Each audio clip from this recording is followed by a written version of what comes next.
দেখো বন্ধুরা, সকালের খাবারের জন্য কি কি ব্রেকফাস্ট বানাচ্ছি তোমাদেরকে দেখাচ্ছি। এইটা কি বলো তো, এটা হচ্ছে কি আলু সেদ্ধ করে মেখে নিয়েছি।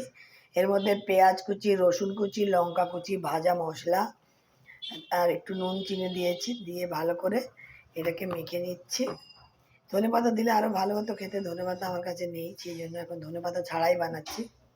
একটু গরম মশলা গুঁড়োও দিয়েছি। আর এখানে দেখো আটাটাকে মেখে এই যে বাটি করে নিয়েছি, এই যে এই বাটিগুলোর মধ্যে ভরে তারপরে বেলে বেলে আলু পরোটা বানাবো।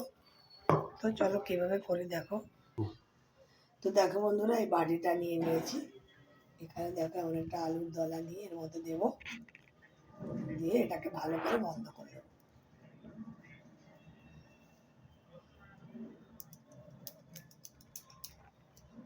এই দেখো ভালো করে বানিয়ে নিয়েছি। এবার এটাকে আমরা আস্তে করে বেলে নেবো। এই পিঠটাকে তলা দিয়ে বেলবো যাতে ফেটে আলুটা বেরিয়ে না